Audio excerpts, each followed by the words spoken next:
In nome di Padri, Fili, Spiritu Santi, welcome everybody to Sunday, November 16th, Sunday Mass. Sunday Mass to be inspired if you can. It's great to have you all on the show. Dave Fahrenheit 451 got in there at number one. You're keeping your lead alive. Keeping your lead alive. Keeping your lead alive. Melly C in there at number two. Amazing. Yeah, Dave Fahrenheit 451 is wishing everybody a great day. Great day to all. Well done, Dave Fahrenheit 451. It's amazing how the battle between Panel Power and Dave Fahrenheit is just alive. Ray just says, who cares? Who cares? And Andrew's in hard with Canadian $5. Thank you, baby. Without empathy, compassion is hollow. Be an inspiration to others' lives and become a blessing in their memories. Upvote and subscribe. Please subscribe to the show. I never say that. If you can, or give us an upvote.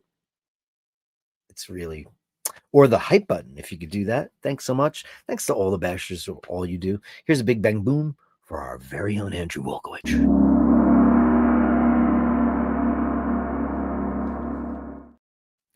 So empathy.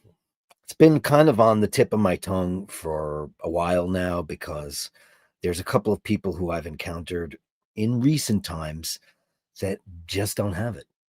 I just can't wrap my head around it. So I looked it up and I found out, I did some research on what could be the reason why somebody wouldn't have a natural empathy and how come people have lots of empathy and how empathy makes the world go around, and et cetera, et cetera.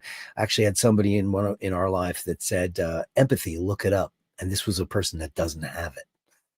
And it's perplexing to me. But basically, empathy is one of the most powerful forces that we have as humans. At its core, empathy is the ability to understand and share the feelings of another person directly. It's what allows us to look beyond our own immediate world and step into someone's experiences on their own, even if it's just for a moment. It's that bridge between me and you, and it's where the connection really begins. Empathy is not sympathy.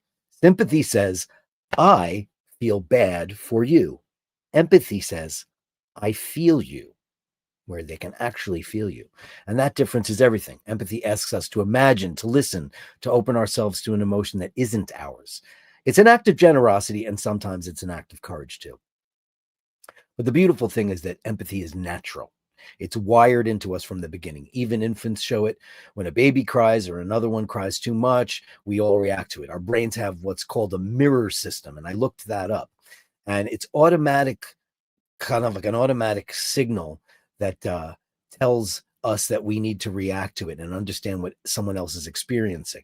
If we're social creatures by design, so we survive, we thrive, we build communities because we care about more than just ourselves. Empathy is one of the oldest human strengths, but empathy is so natural. And if it is, why does it seem so many people have trouble accessing it? Now, hopefully in your life, you're not going to encounter people who are not empathetic to your situation as you are to theirs. But there's a lot of reasons, and they're far more than I don't care.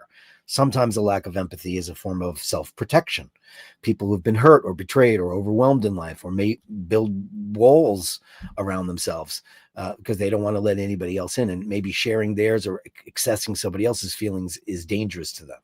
For them, shutting down empathy can be a way to survive. And that's usually due to trauma of some kind. Sometimes it's also a matter of upbringing. If empathy wasn't modeled, if a person grew up in an environment where emotions were minimized or mocked or punished, they may have never learned the language, even though they experienced it innately. You can't speak a language that you were never taught.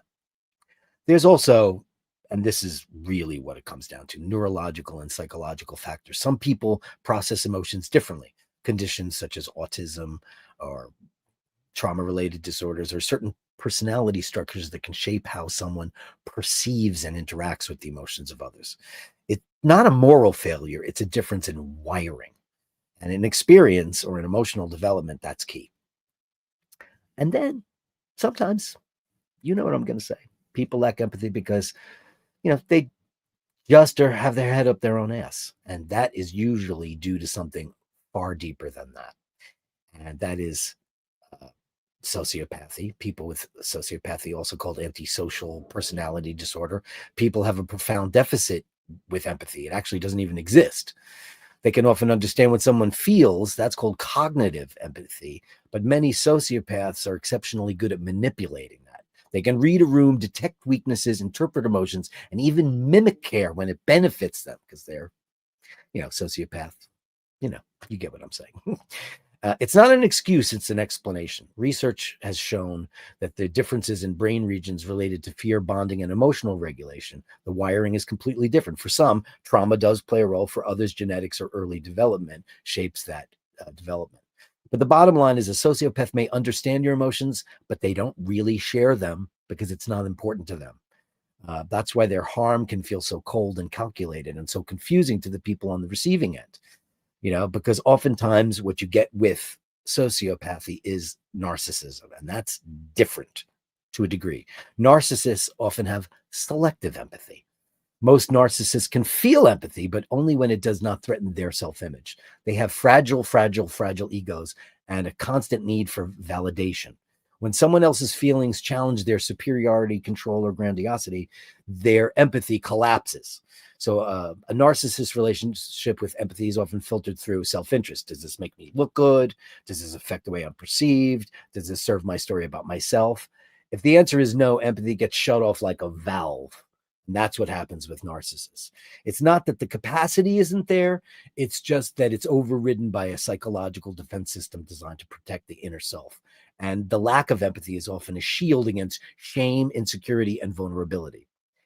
You're like, well, why does this matter? Because you're trying to figure out why, you had a story that you wanted to relate to something that tragic that happened to you. And you went to John and you asked, well, understanding the psychology behind empathy and its deficits helps us to realize what's crucial. A lack of empathy in others does not reflect your worth, your effort, or your humanity. Don't ever let it reflect upon you.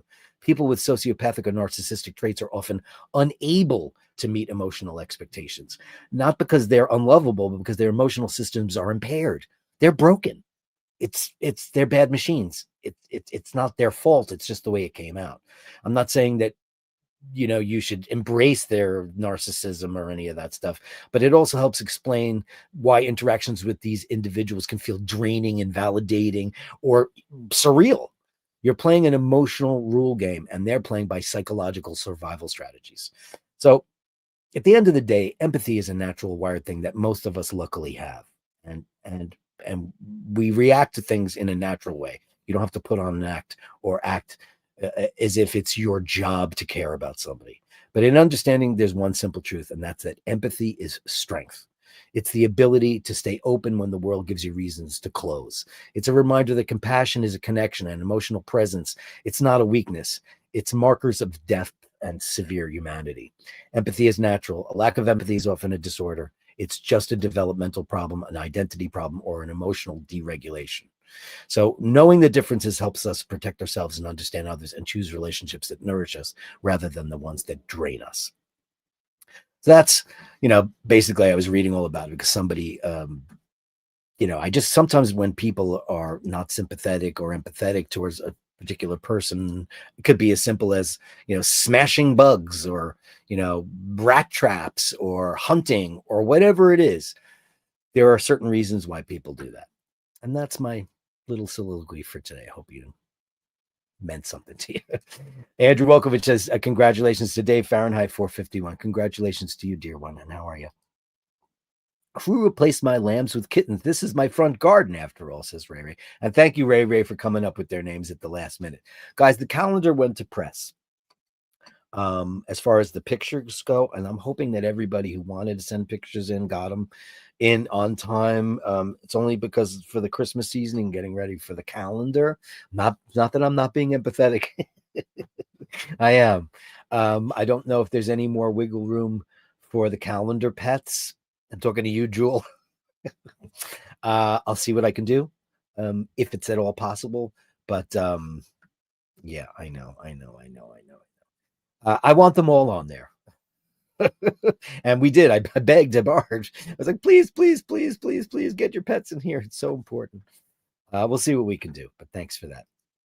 Panel power. Congratulations today. Here's the guy here's an empathetic fella. It's in his best interest to not allow Dave to get to the number one spot. But look at him, because he's a beautiful human being. We love you, man. thanks. Ray, you've changed my mind. Screw everybody today. Who cares? Who cares? I don't care. Do you care? Who cares? Who cares? I don't care. Listen, who cares has nothing to do with empathy at all. Sometimes you just have to throw your hands up in the air and just say, who cares? Because you did your part. You tried your very best. You tried to make it work.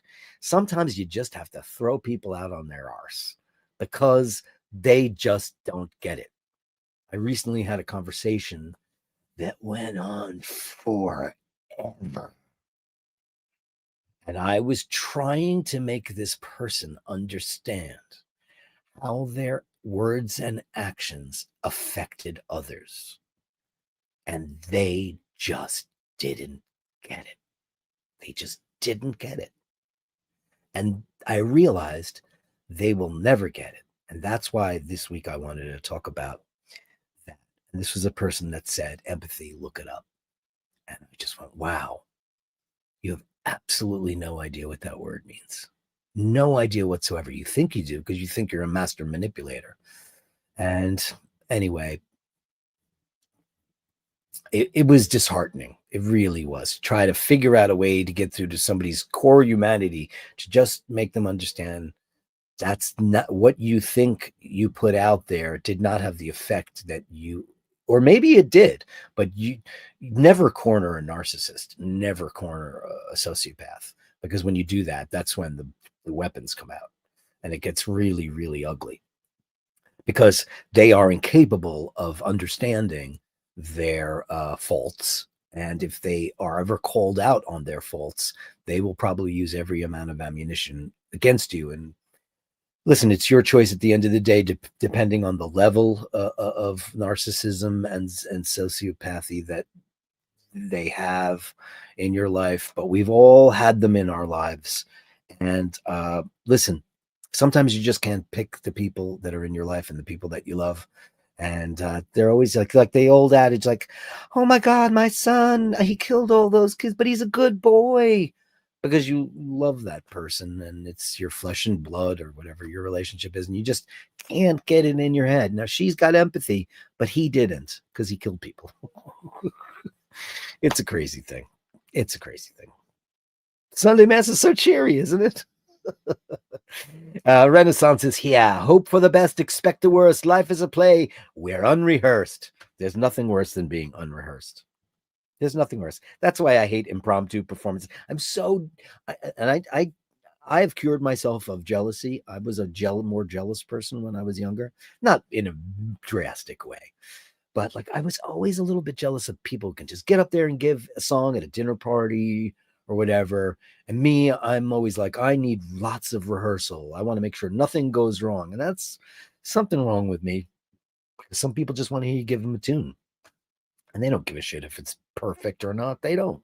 Why would they care? Sometimes you just have to do the best you can in whatever context you do it. Now, obviously, we do all this crap on the show and, who cares? Just having fun and sharing an experience with people, whether or not you can hit the F sharp or you can't that night. It doesn't really matter. Bring it down a notch. Change the key. Change the key. Mr. Brooker, good evening and happy Sunday Bashers. Congratulations to Dave Fahrenheit 451. We'll tune in tonight for the replay. Have a great show and week, everyone. We love you, Nick Brooker. You are a superstar.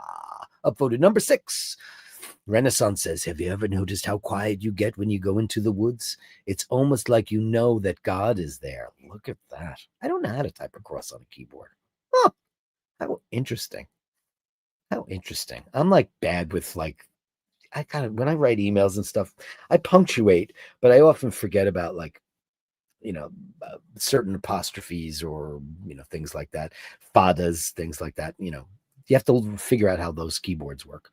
We cast away priceless time and dreams, born of imagination, fed upon illusion and put to death by reality.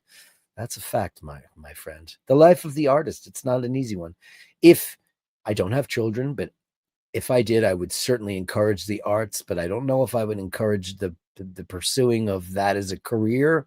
I would absolutely encourage them to be the best in their particular field as they could be. But I've, been through a lot of life lessons with how hard that industry is. But who's to say it's any different from like trying to be the best architect or trying to be the best supermarket checkout person? Or, you know what I mean? Imagine you're like up for the manager job at the supermarket, and you get surpassed by somebody else. You know, that's a thing. You could be jealous about that. And it's no different from you getting the big wig job at the general manager of a giant company or a CEO or FEO. It's just people want to feel like they're accomplishing something. Small accomplishments are just as important as big accomplishments. They are. As long as the world is turning and spinning, we're going to be dizzy and we're going to make mistakes. Isn't that the truth? To err is to be human. Celebrate your mistakes because you learn from them. Celebrate them. You learn from your mistakes. Isn't that the greatest thing in the whole wide world? I don't mind being wrong, being called out for being wrong. I would prefer to be called out on it so I don't go around still spewing inaccuracies and just looking like a moron. Renaissance says, send to the gallery. Thank you. We missed you. You weren't in the last couple of galleries. I was like, where's Julian? I like this place and could willingly waste my time in it. Yeah, I feel that way too. Because there is no wasted time when you're willing, right? That's for sure. Lord H is here. Happy Sunday, Bashers, watching the Bears. The Bears. For those of you on the other side of the pond, that's the Chicago big time National Football League team. The Bears. The Bears. Happy Sunday, Mass. It's Bronson and Mart. It's Bronson. Hey, guys, how are you doing? Time for Mass. Take off your hats, lad. I was wearing a hat all day. That's why my hair is crushed. Because it's cold and windy in New York. It's not the most fun place. Winter in New York is very bitter cold and not in a charming way. It's bitter and it's just bleak. Everything in New York turns gray. There's no color. It's yes, if you go to Rockefeller Center, which I'll do for the Christmas season, I'll take you guys on a walkabout to the ends of the earth. Well, I've been there 100 times with you, but the Christmas season is the most beautiful. Take you to the tree, etc. Hey, Startini, hi. I'm going to work on it. I promise you. I'll see what I can do. I'll see, because I have a partner in the business. Basher Y is putting it together for us, for all of us. And the story with that is, listen, the calendars, there's I think there were 55 or 60 people who got it, pets got in there. And I'll be giving some away on the Christmas show, which will probably be the Christmas week. I want to make sure I don't step on anybody's travel, revelry, and or shopping plan. So I'll probably either do it either the day after or the week Friday before, and there'll be some calendar giveaways. But for the most part, the people that sent out the stuff will be getting them, and then we will make some available to buy if you want to contribute to the show. We're not going to make much money on it, but they're coming out. They're so beautiful. They look so great. Basher Y, thank you so much for all that you've done for me and for the show, and for the inclusivity of making sure that everybody feels represented as best they can. I can only ring the bell as long as I can ring it before deadlines happen, but that's just how it works. So I hope so. I did have to go crawling after certain people, and it wasn't easy. Andy M is here. Goy! He's the only good things guy. Only good things. Good evening, kind sir. Wishing you and yours only good things. Cheers to you, my friend, for only good things, because it's Sunday Mass. Let's just figure out a way to make it all work for everybody, because isn't that the way it should work? It should. Andrew says, congratulations, Dave. Where did I go? Where did I lose my spot? Andrew says, I somehow doubt that most elected officials have empathy. They don't, because they are all narcissists. Politicians have to be narcissists. They have to. I mean, it's so funny how politicians' jobs are supposedly supposed to be about taking care of their constituency. Was that a rhyme in some way? But at the end of the day, it is mostly, if you look at the plethora of let's just break them all down. Trump, severe narcissist. Milikovsky, severe sociopath and narcissist. Vladimir Putin, severe narcissist, severe sociopath. Georgia Maloney, less so. Who else can I pick? Who else you want to pick in the world of I don't think people like Fidel Castro fall into that category. I think he really did want to, but there is ego involved in that too, because you're the savior. Some people have a savior complex, which is a weird thing. If you want to help somebody, help somebody. You don't want to get canonized for it, but some people do. Politics in general is ego driven. You look at all of these people. That's why Zoran Mamdani won here, because he comes off as ego free. And Andrew Cuomo came off as a narcissist and smug as F. And same old, same old. I mean, these professional patent answers, like the people just spew. It's like why people love propaganda. And they do. People like propaganda. And how do we know this is true? It used to be like propaganda was a word that was only for the Soviet Union. We didn't have propaganda, did we? Oh, but we do. And we certainly have it now. That's like when somebody constantly repeats the tropes that they're fed by their particular political parties and or news stations that fall into line with that. They just keep repeating it. They never really went and researched the nuance. Well, they're all pedos and, they were all doing this and it's unsubstantiated and it's just, it's just a lot of crap. So, yeah, I waxed far too long on that. But politics is mostly narcissism and sociopathy. It mostly is. Dave Fitzsimons, Evening Bash. When is the last time? And Mamdani is that guy. So far the proof will be in the pudding, but he comes off as a guy that really gives a shit and really wants to help people out. I'm not going to go to Israel. I'm not going to go outside of my constituency. I'm going to focus on what needs to get done here. Everybody else is like, I'll do this, and they're thinking about their international careers. Like, why is the mayor of New York going to Israel? Why?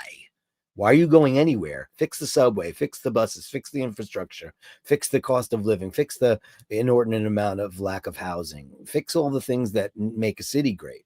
And that's what he's talking about. And everybody else was talking about, they're thinking down the line about their narcissism and how they want to be bigger than a mayor of a town, even if it's the biggest city in the world, arguably. Evening Bash is lighting a candle for all your kind souls. Thank you so much. We need that more than ever, Dave Fitzsimons. Thank you, Dave Fitzsimons. David Fitzsimons. Good evening, Dirk and all the bashers, says Fergal. Hey, Fergal and Louise. Great to have you here. Humpback whales show the highest traits of empathy. I was just saying to him, not protecting humans from shark attacks, also interfering in orca hunts. Now, humankind. It is a natural trait of humankind. Mammals, I guess, in general, have empathy. But it is curious, and I do want to do a deep dive because I had a conversation with Paul right before the show, and I was telling him what I was preparing.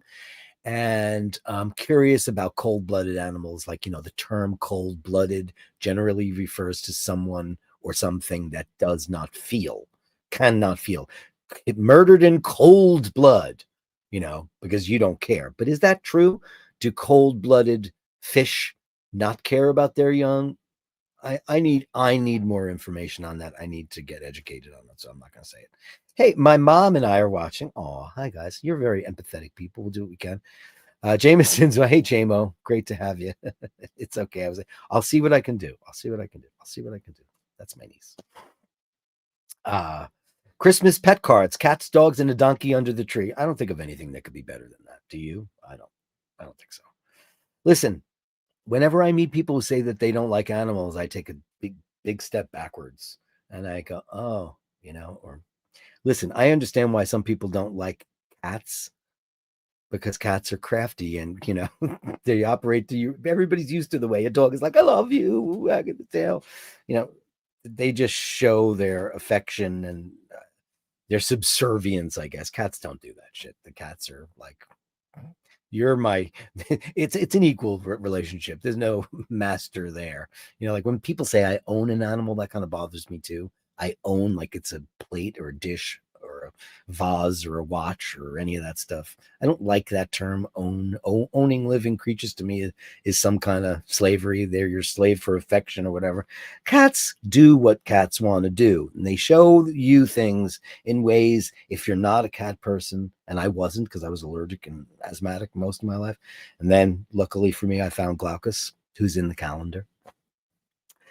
and changed my life. I got to understand these curious, amazing creatures and how smart they are, and how you have to earn their love and respect. And once you do, they are faithful and loyal companions. And I've never owned a pet in my life, like buying pets. Now, there's a way. This is a difficult thing to talk about because you always say adopt, don't buy, right? Because it's better to do. There's all these animals that are already here. But then again, then you have these pets that are in stores to be bought, and they're not a lesser life because they're for sale. They're just part of the slavery system. So though they need homes too, and it's not their fault. They were brought into this world for commerce, and I do have a big problem with that. Like, listen, yes, it's great if you can adopt from an agency or from the street, like I always did, and just take somebody home, because my family's been taking home stray animals our whole lives. And then I'll get into something in a minute. This is kind of a left turn, but it's something that always bothered me from when I was a little kid, and I'll tell you the story right after I talk about the cat thing. Um, once you get to know a cat, once you really get to know a cat, man, it's one of the most incredible experiences, because you actually become a better person when you have a cat. You get to respect boundaries. You get to understand when they need their time. It's pretty amazing. And dogs will always jump on the bed and be, I love you, I love you, I love you. But empathy towards pets and other human beings, it just should be something innate, you know. James McCrory. Hey, James, when you live with the consequences of someone without empathy, they hold the power of how you are treated. Yeah. Listen, people are throughout history, and you see it in the headlines all the time, the abused spouses, abused children. These are bad machines. These are people that you don't need in your life. And like I said, they're wired differently. It's not, you can't change a narcissist. It's over. You cannot change them. Like this conversation I had kind of recently, and I just was overwhelmed by how the most basic principles of empathy and humanity were not able to be imparted upon them, because it just was not available in their brain storage. Just didn't exist. And I found a way to get out of that conversation, and without calling names or accusing them of lack of empathy or sociopathy or any of that stuff. I just was like, okay, wow, this is not possible. There's no way for me to move forward here. Sometimes people just don't get it. But yeah, James, if you're ever in that situation, you have to figure out a way to just get that person out of your life and replace, because it's never going to do you any good. Mark in Brooklyn says hi. Hey, Mark in Brooklyn, great to have you here. Andy M says, I have a sibling who is emotionally, that word, the R word, zero empathy, zero compassion. It's the source of so much family pain. It seems to me that he rewrote his own code to include extra servings of, yeah. Well, listen, we lovingly joke on this show, we do that all the time, because some people just are a pack of those. And, there's a very big difference between somebody who's a sociopath, a narcissist, and just an asshole. Some people are just assholes, and they might have touches of that. More than likely, there is some psychological basis behind somebody who's just a complete and utter douchebag. Um, there has to be, because it is wired into our DNA, as I said at the top of the show. Like, for example, you run into an old friend and you hadn't seen them in a really long time, and you're like, hey man, oh my God, great to see you, how are you? And they're like, oh, my mom died, or I'm going through cancer treatment. The first thing you'd be like is like, oh my God, is there anything I could do? You want to be there. It's just innate. And then there's people who just will not hear that, because they want to talk about themselves. Oh, that's interesting. Yeah, I just got this, and I'm going to do this, and they're always going to do something great. That's like the politicians, right? Back to, you know, Donald Trump and how he's curing all the wars. He just did a thing on I saw it on C-SPAN, where he was talking about the genocide of Christians in Africa, and how we won't stand for it as a nation. And I was like, what the hell are you allowing right now in Palestine? APAC, anybody? He's a narcissist, severe. They can't see the hypocrisy behind that. And he's no Christian. Christian means to be Christ-like. Fuck all that shit with like laws and bylaws and what this guy said and what this guy wrote and what this verbatim text of nonsense. It's not. They're just books on how to not be a shitty person. You know, Christ as an example is what a Christian is. Being a Christian is being non-judgmental and empathetic and welcoming. That is what it's supposed to be. That is what Christian is, to be Christ-like. And any other explanation is just unacceptable.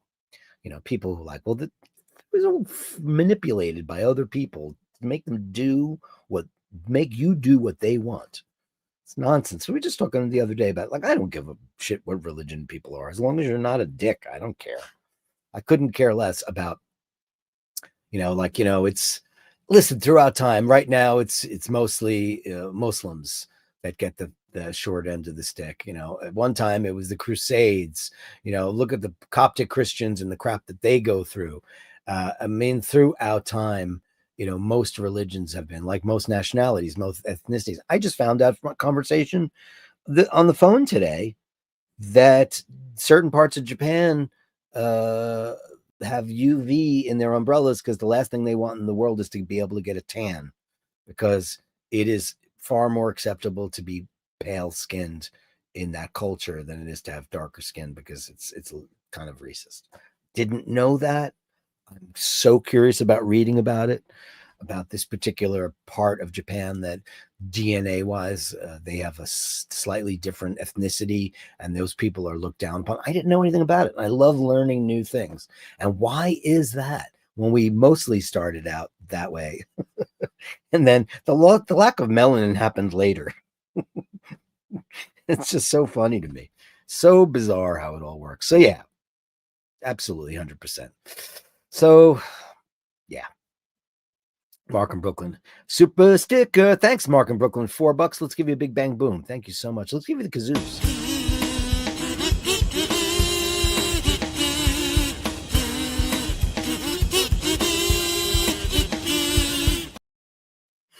Also, the other thing is, thanks, Mark. That's very sweet. Jocelyn, big hearts, big hearts. Where are you? Come on, click on that. Jocelyn, the beautiful Jocelyn Bittenbitter. I'm wearing Habit Rouge today. Yeah, I sent out some CDs a couple weeks ago, and Madonna, when she put out Like a Prayer, listen, I get flack for there was a period of Madonna's music that I really loved, and it was True Blue, Like a Prayer, Erotica, and that's pretty much where I that was a very small thing, but I really liked that particular thing. Like a Prayer came with patchouli sprayed on it. Now, I'm not a particular fan of that. It's great as an element in a lot of fragrances, but so I was sending a special package out to a special person, and I sprayed it with Habit Rouge, and they said, "Did you spray Habit Rouge on these?" It's like, yes, I did. And it's pretty fun to do. Jocelyn Bittenbitter, an incomparable person. But what was I about to get to? It was a point. About, like people who telling people your plans, like, oh, I'm going on vacation, or I'm thinking about moving, or I'm thinking about, listen, I have gotten, this has been an incredibly enlightening experience for me. Forget about the humanity and the friendships that have developed over the course of the iBashers, but the learning experience has been incredible to me. I've learned, what makes people tick. I've learned, what people's dreams are, and every single person, for the most part, in this community has rallied towards somebody who's gone through something terrible, or is about to get engaged, or move, or adopt a new pet, or all those things. The amount of empathy and humanity that I've seen on this show has just been incredible. It's just been incredible.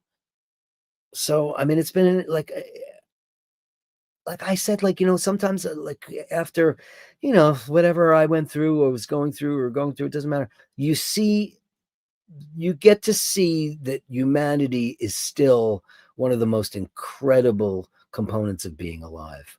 That there are people that give a shit, because narcissists don't care about your vacation.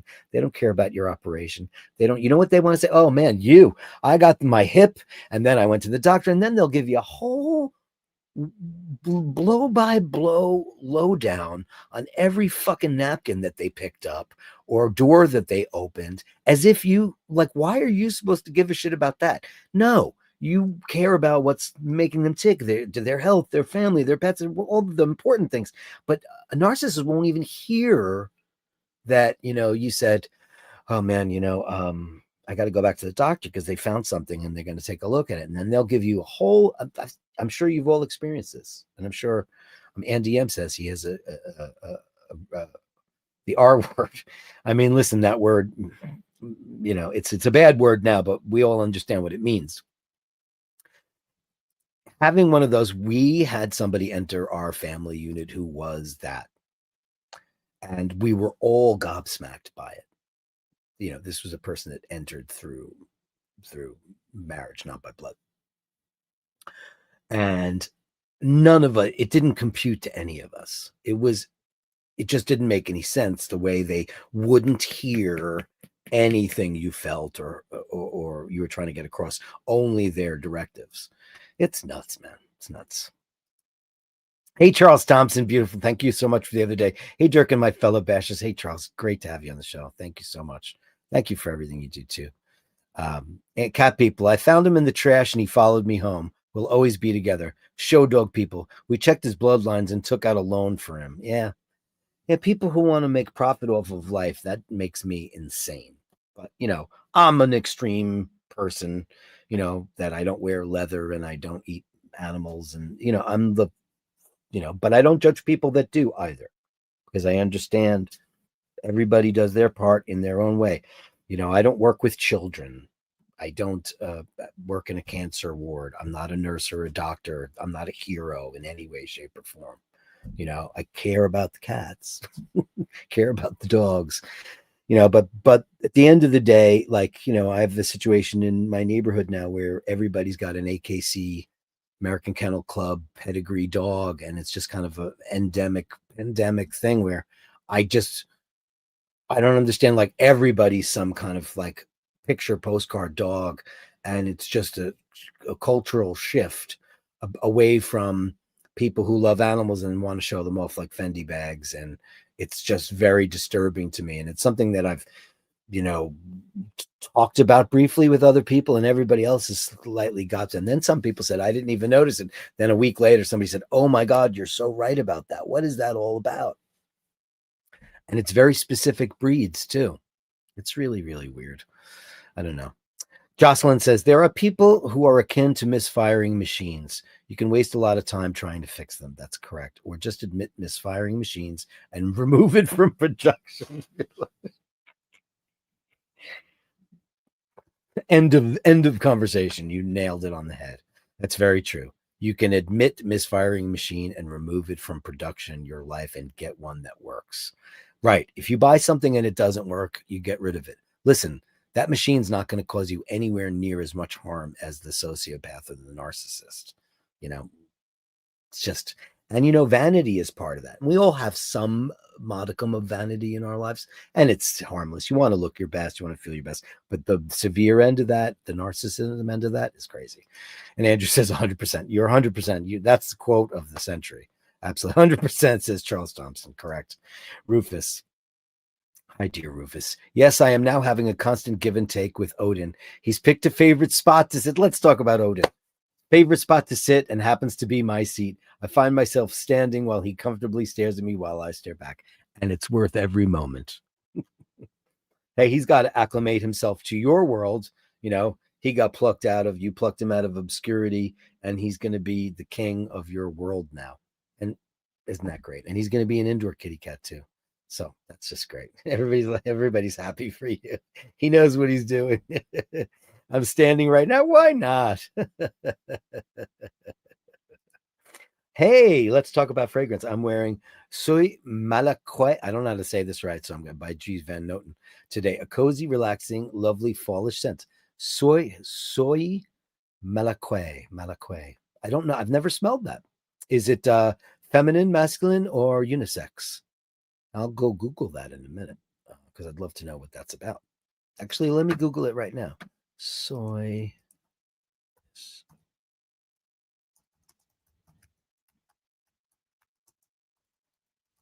Make oh, there we go. What a beautiful. Oh shit, Jocelyn. Wow. Let's go find that. Let's do something fun. As opposed to talking about narcissists and their shit. Oh, you want to hear the funniest story ever? So we bought a new refrigerator.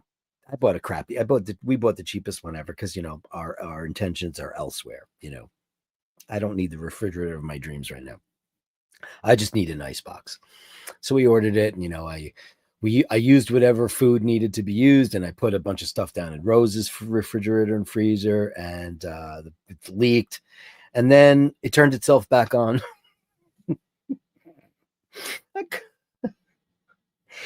Yesterday, I'm like, we gone out shopping. I bought bags of ice, and I go to put the bags of ice in the ice box for the things that I couldn't fit in Rose's, and it was on.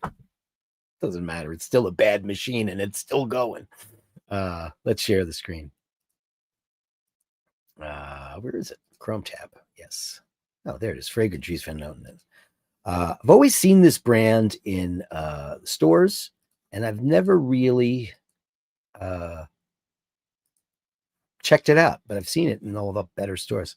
Look at these beautiful bottles. Oh my God. So that's it. What is it? A chestnut and silk. Oh, that's a super wintry. Bergamot, blackcurrant. Bergamot's got to be the king of all fragrance top notes. Rose, silk, chestnut, and cocoa. 88% naturally derived ingredients. Look at that. I'm going to go. Next time I'm in Saks Avenue, I'm going to go smell that. What a beautiful bottle. Chestnuts. How interesting. Sounds beautiful. I'm sure it is because you picked it and you know what you're talking about. Hopes, dreams, fears, and tears. How we share these things and accept them from others makes us better humans. Yeah. Listen, I guess my advice for at the end of the day with this whole thing is that if you have that in your life, you need to get rid of it. It's cancer that you can't. It's nothing you can do because you can't get through to those people. There's no reason for your life to be miserable because they're trying to make it so. It's just not worth it. We had that narcissist in our lives. That's actually textbook sociopath, and we just cut it out like cancer. We had no choice because it got so bad, and life was considerably better for quite a while after that. There is an addendum to that is yet to be unwritten because certain people are trying to make inroads back into the circle. It shall be seen. But, do yourself a favor, because you cannot change the spots on a leopard, man. You just can't. Eric B's here. Evening, everyone. Evening, Eric B. It's great to have you on the show. How are you, buddy? Great. Let's cheer it all up with the Gallery of Bashtards. The Gallery of Bashtards. Send me the shots, the sublimely absurd. The Gallery of Bashtards. You share them with me, and I share with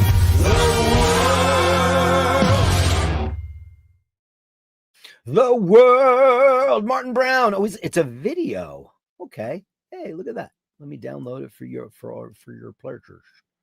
Okay, let's see what it is. Oh, great. Let's go see what Bronson's up to right now.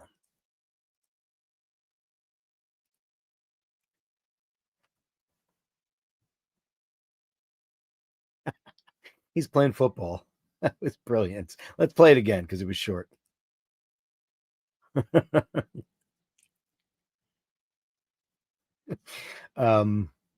I watched this guy. I don't know the name of his channel, but it's on YouTube, and the cats are Kurt and Gary. Kurt is an orange tabby that he's had. He's 6 years old, and he introduced Gary. Is that a great name for a cat, Gary?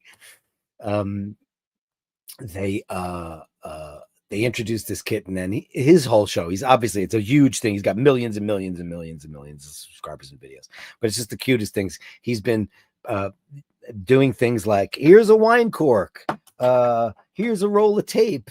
And he wants to see the things like Kurt is like, nah, that's not a toy. I don't care. But Gary, the kitten, plays with anything and everything because that's what cats do. It's pretty great. Hey, Bruce Stuttgart. Great to have you on the show. Good day, Besh. It's great to have you. How are you, buddy? Great to have you. It's been a while since you've been live on the show. Isn't that correct? Great to have you on the show. Everybody asks, listen, if you don't show up for a particular, listen, it's your life. It's your life. You got to do what you want.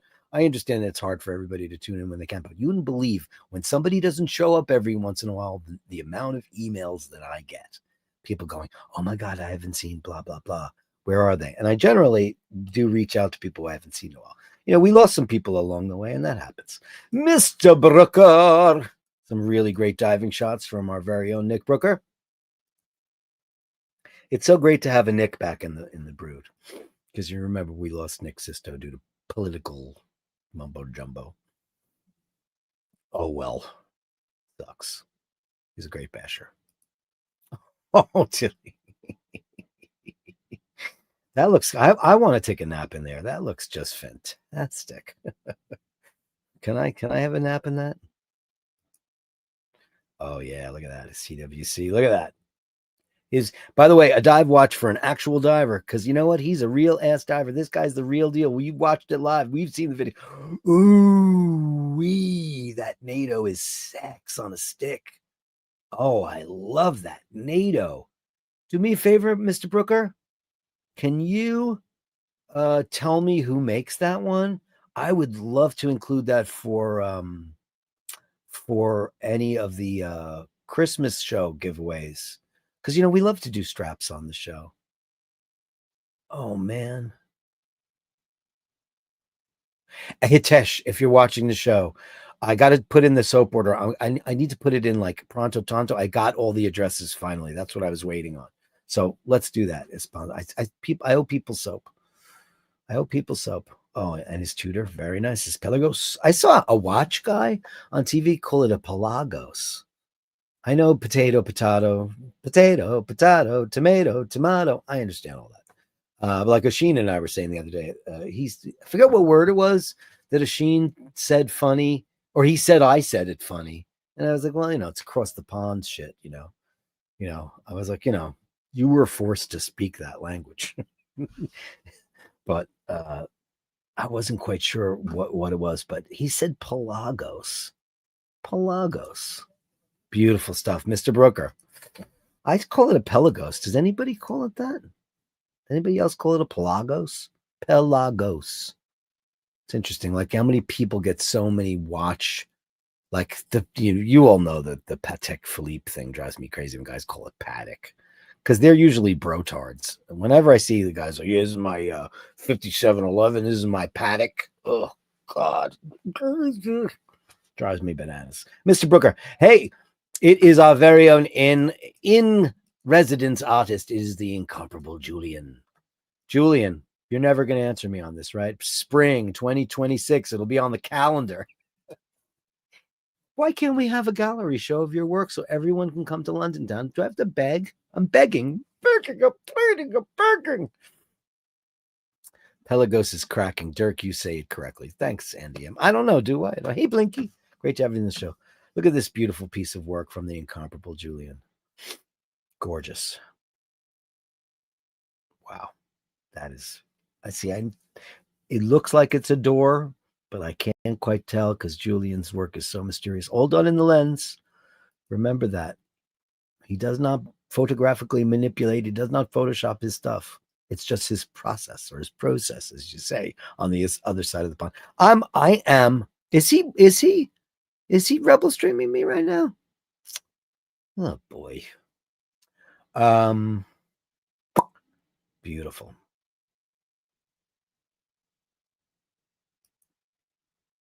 Oh, that's gorgeous. Look at the sky above that. Wow. Beautiful. That is gorgeous. Wow. Julian, that is one of my favorites I've ever seen by you. I mean, look at the composition, the clouds, the spirals, the sieves, the squares. There's so much, the girders. This is a masterpiece. Julian, gorgeous. Oh, that's beautiful too. This is a great collection, Julian. Thank you, because we missed you. You weren't here. I hope everything's okay. Because you know how I feel. Oh, beautiful. I need to get to London town. I haven't been there in a long time. I've been there, but like in the airport. That doesn't count. And my niece lives there. So it's absurd that I haven't been there.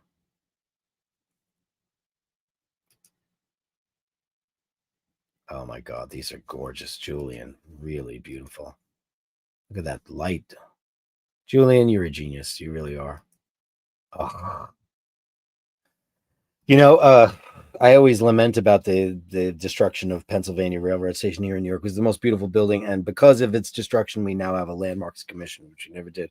And I was seeing somebody had online some pictures of the lamps and the artifacts that are still left from that, and it just reminds me about how young a society we were and how we didn't value our achievements. And it's a shame because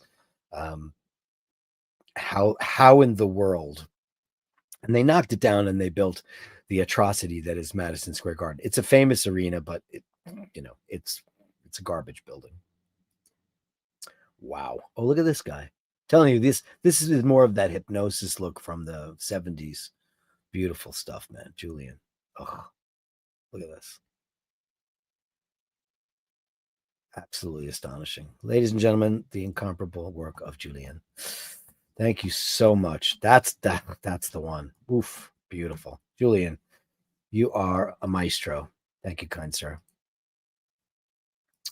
What's he doing on the other show? Should I look on there?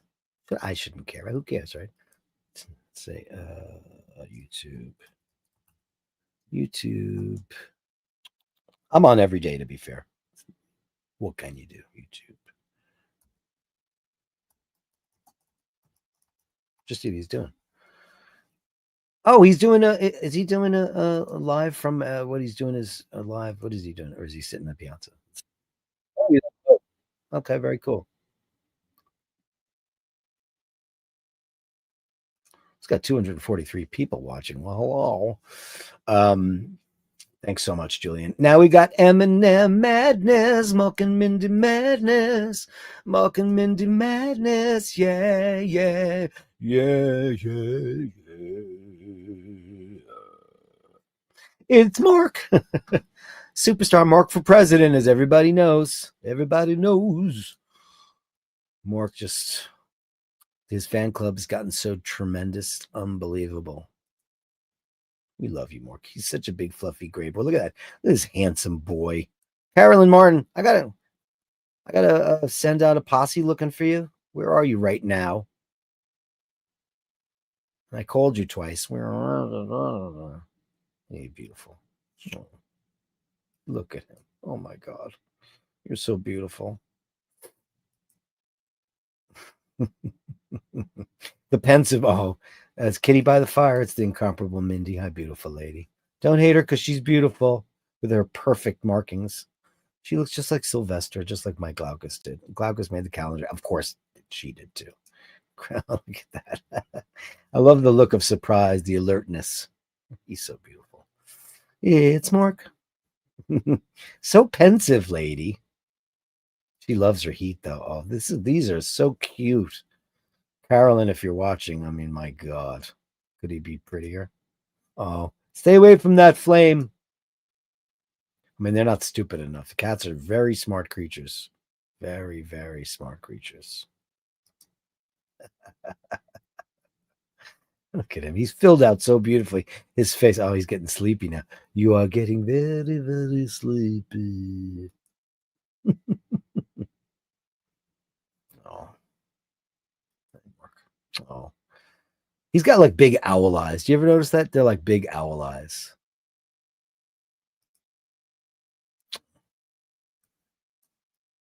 Oh, that's a pretty great one. Can I just say, if you're going to do a Mork for president, that might be the one, right?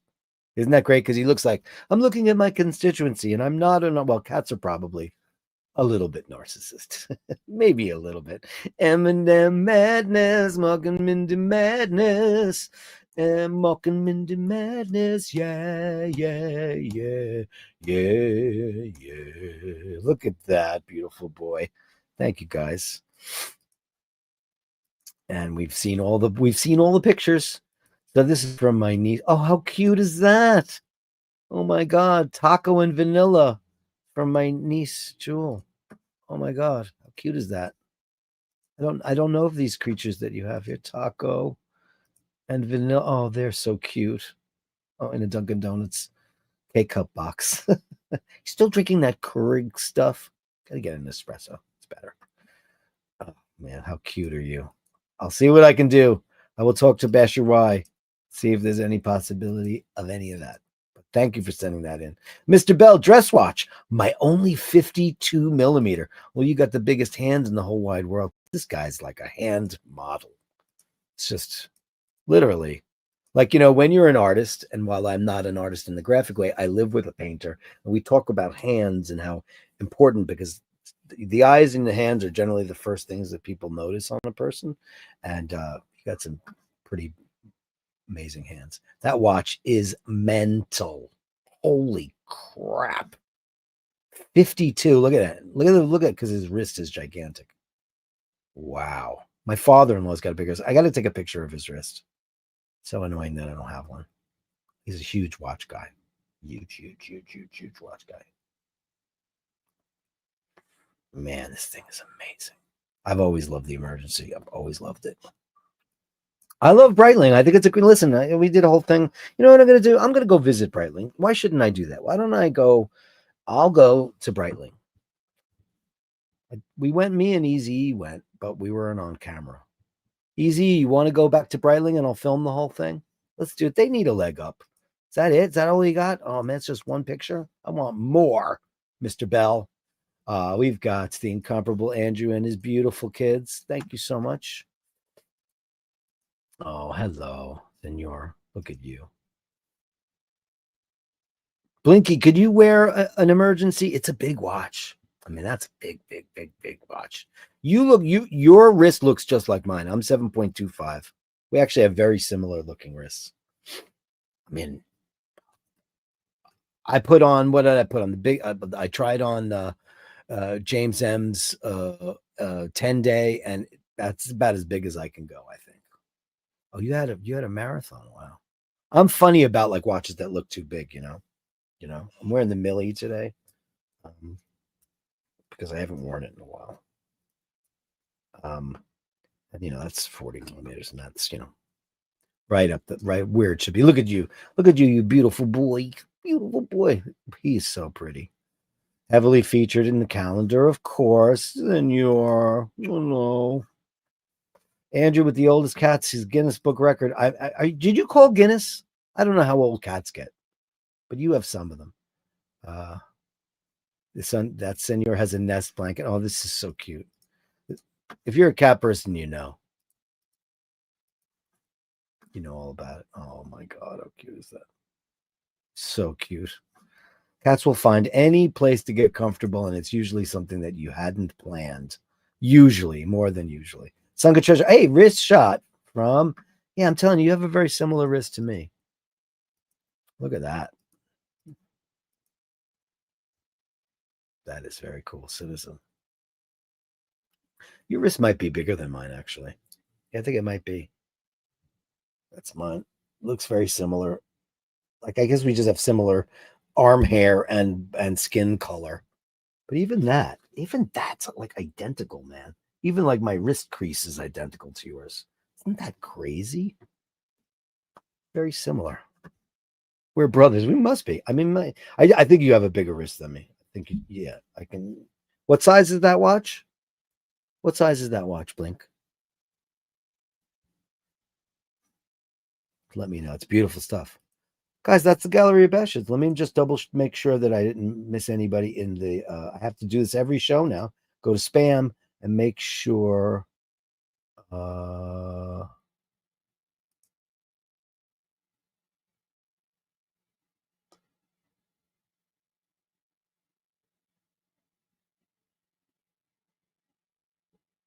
Okay, nobody in there.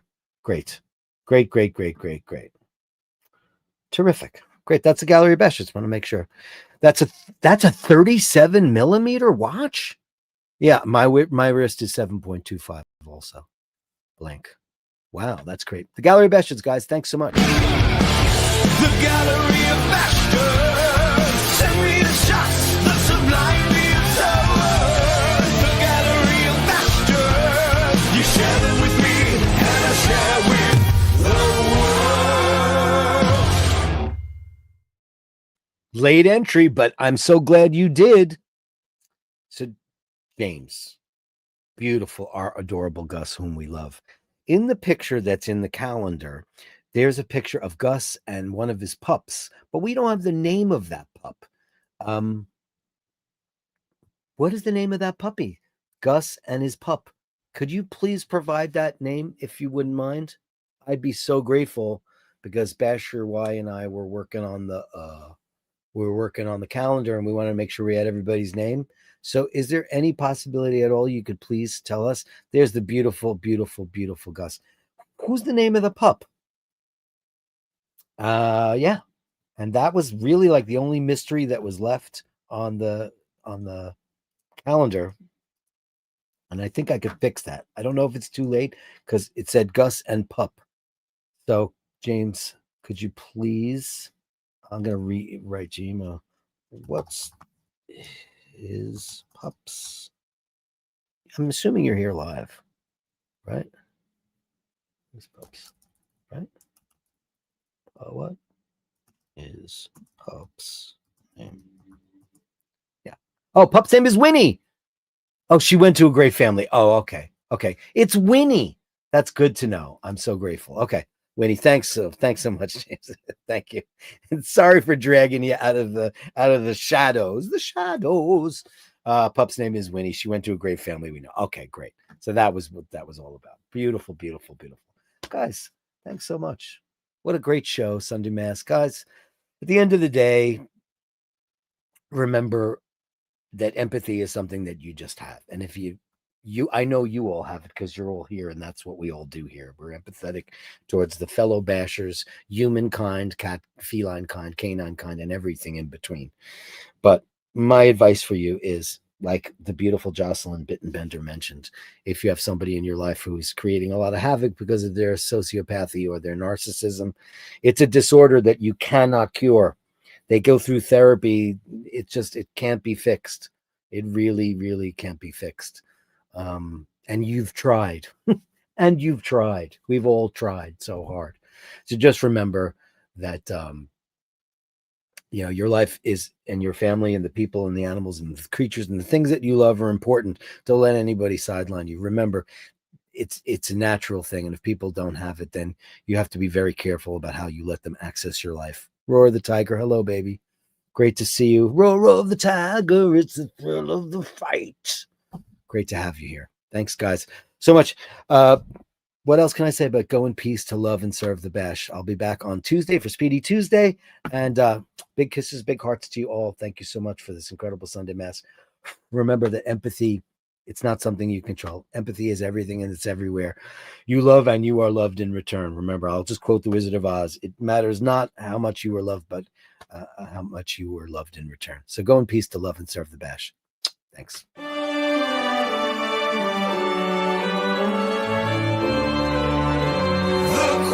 Sweet hymn that lifts us up.